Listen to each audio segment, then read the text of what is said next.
Ian Piper, Senior Strength and Conditioning Coach with the English Institute of Sport and British Triathlon.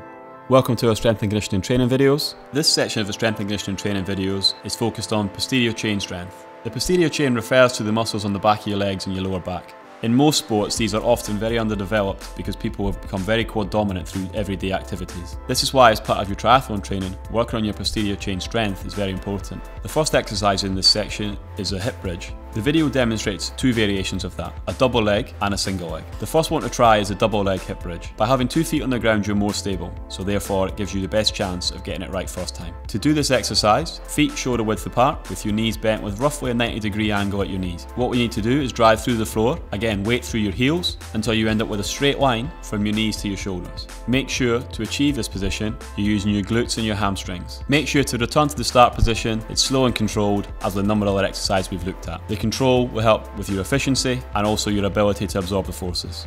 The pattern for the single leg movement is exactly the same, other than you just use one leg. It's important to keep your hips level, so make sure you pay close attention to where they are when you're at full extension, i.e. when you've got a straight line from your knee to your shoulder. These two exercises work on hamstring strength with a bent knee. This can be quite important when you're on the bike, but not necessarily as important when you're running. Therefore, the second exercise in this section is called an arabesque. This works on hamstring strength and stability in a straight leg position. Therefore, we have the same hip angle, or certainly a very similar hip angle, to that of when you're running. So therefore, it's more linked to helping develop hamstring strength and stability in a more running specific position.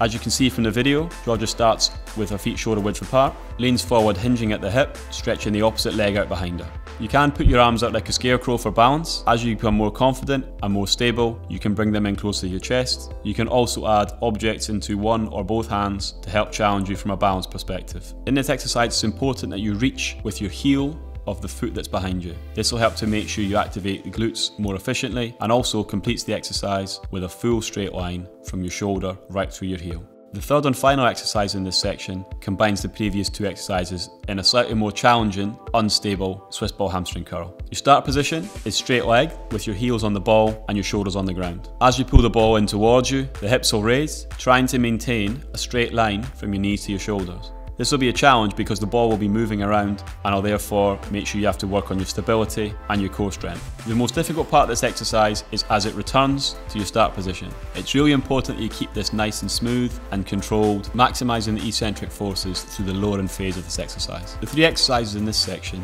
allow you to go from an entry exercise with your double leg hip bridge and single leg hip bridge variations through to an arabesque, which is challenging more from a single leg stability, but also still working the hamstring in a more of a running specific position. And finally to an exercise with increased levels of stability and also a higher eccentric component, the Swiss ball hamstring curl. These should hopefully try and make you more stable through your hips and around your pelvis and allow you to maintain your hamstring strength and conditioning, ideally keeping you injury free and improving performance.